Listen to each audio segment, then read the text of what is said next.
Hi everybody, this is Rebecca Lynn Barkley, aka Boobop1987. This is my review for today. And today's review, ladies and dudes, well, this is it. This is the most biggest moment that everybody has been waiting for in the last 3.5 months.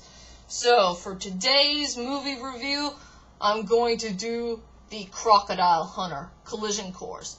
The only Steve Irwin film that we got in this world, and one of the most underrated films of all time. So without further ado, ladies and dudes, let's head on to my 4th movie review of the Crocodile Hunter Collision Course. So the movie starts off somewhere around the land down under of Australia.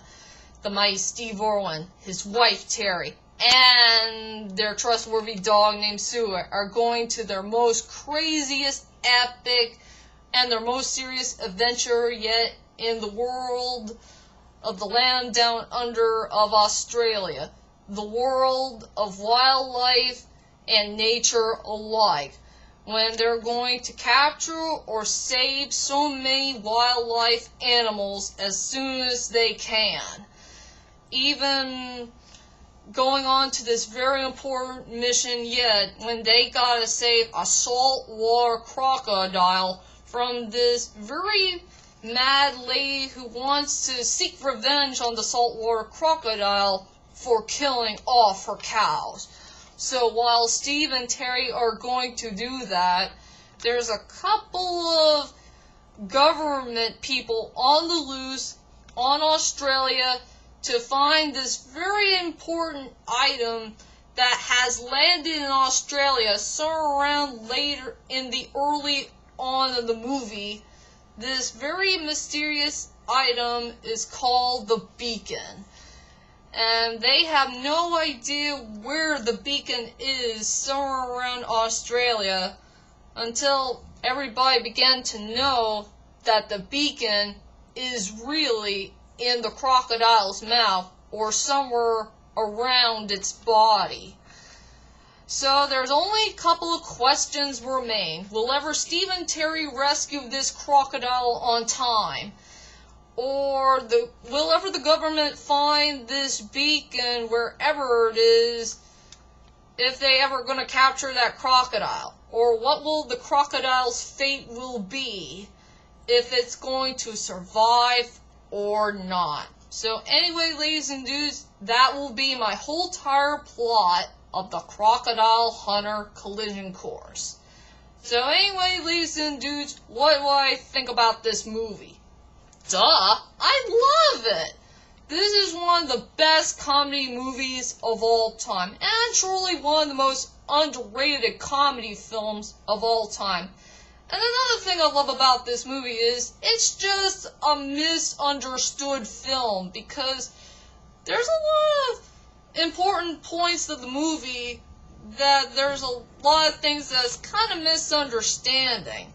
Like Steve Irwin thinks that the government people are the poachers, or the government thinks what the heck will Steve and Terry will do with the beacon. Well, anyway, it's just a misunderstood movie that you gotta watch to believe. So anyway, ladies and dudes, here are my strongest points and the weakest points of this movie. So, the strongest points of this movie is all the highlight moments of Steve Irwin.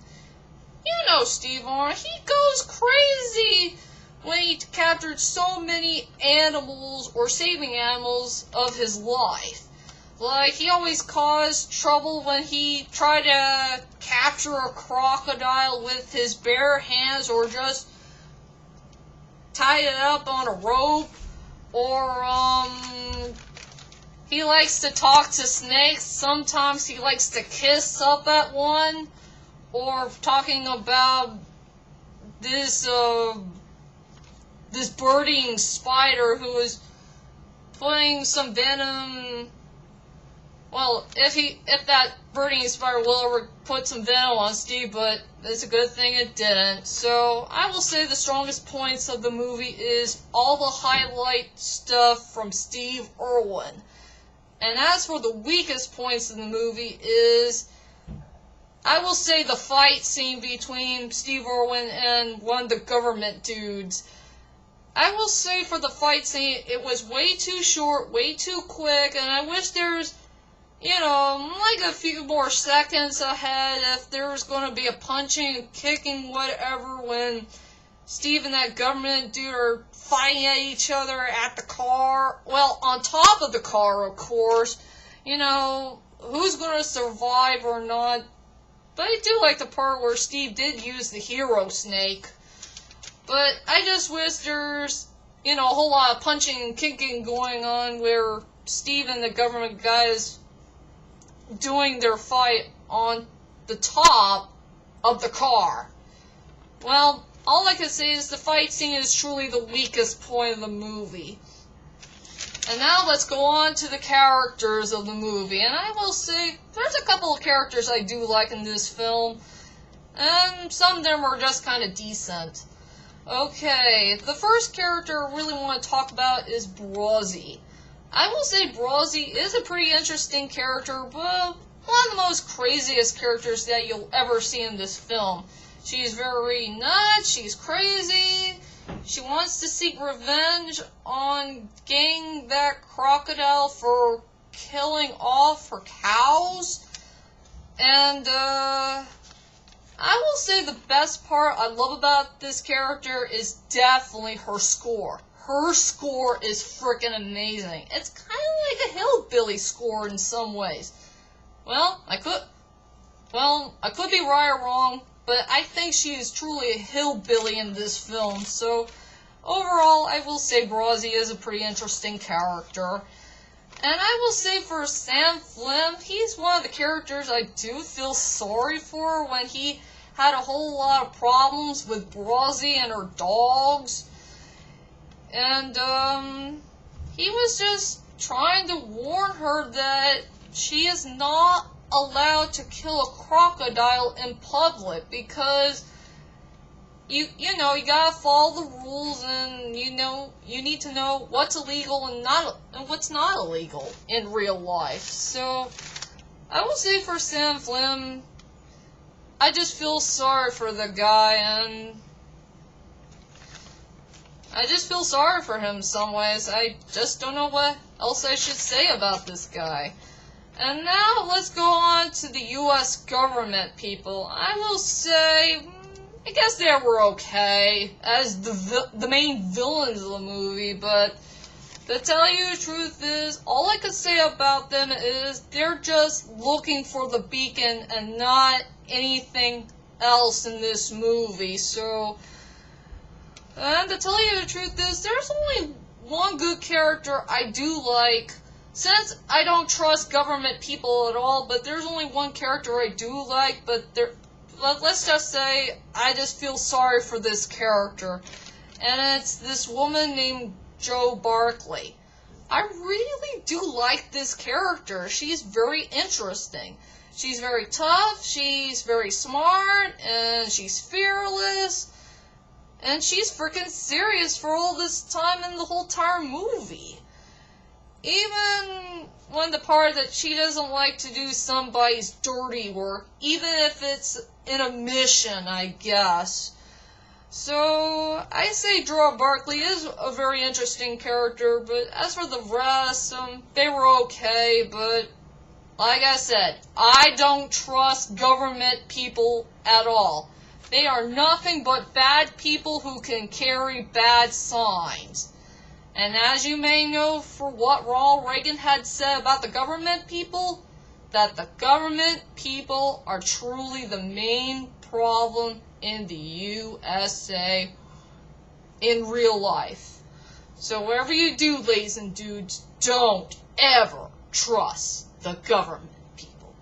And now let's go on to the two great main characters of the movie, Steve and Terry Owen. What could I say about these two? I will say they are the most amazing love couple duos team of all time.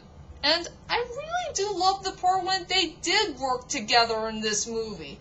I mean, they risked their lives to capture or save wildlife animals as soon as they can. And I really do praise for all their hard work that they've done and try to protect wildlife in their own world, I guess. Well, in Steve Irwin's world, of course. And to tell you the truth, ladies and dudes, this is why I got interested of Steve Irwin from the last 10 years ago. And I'll never forget when I first got introduced of Steve Irwin. I think it was in the year of 2002. I think I saw him at that Nickelodeon Kids' Choice Awards, or is it the interview of Larry King Live? I can't remember which one it was, but overall, this is the most important part that I got hooked on Steve Irwin and his one of the most credible shows of his Crocodile Hunter TV show. And thanks to this movie, I did see it twice in theaters. And I will let you know that sadly we did lose our hero when Steve Irwin got killed by a stingray at age of 44 in the year of September the 4th, 2006. I mean, he just died way too soon, and we need to find a way to keep his legacy to continue on for all eternity. So, yep, it's really sad to lose one of our greatest heroes of all time, and it's time for all of us to honor him in his memory, along with his family, his people at the Australian Zoo, and the mighty Australian Zoo itself.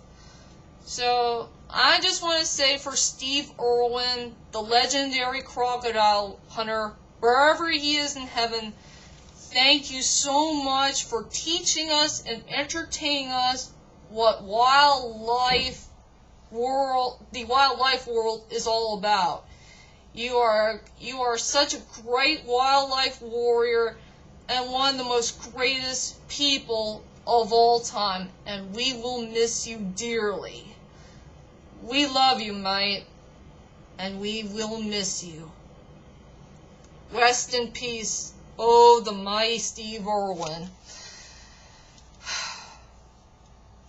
Well, anyway, ladies and dudes, here we go. Here's my final thoughts of the Crocodile Hunter Collision Course. Overall, the Crocodile Hunter Collision Course is one of the most greatest comedy films of all time. It had a good storyline, the characters were decent, I love the comedy, I love the score, and the most important thing I love about this movie is when Steve Irwin did so many highlights of making one of the most greatest films of all time. And all I can say is Steve Irwin is truly the man. And so for my ratings for 1 to 10, I give it a 9 out of 10. So please watch this film in the honor of this man's legacy. So anyway, ladies and dudes, that is my whole entire review of the Crocodile Hunter Collision Course. I hope you enjoyed this review, and I did the best I could for it. Once again, if I did make a mistake or two, but you get the idea. So, I hope you enjoyed this review, and please join me next time in my later on movie reviews for the summer, I guess. So, here are my later on movie reviews. I'm going to do my movie review of Ponyo, Who Framed Roger Rabbit, The Hunchback of Notre Dame, The Swan Princess, and The Dark Crystal. So, please look forward to these new movie reviews to come, and I will see you all later. Sayonara.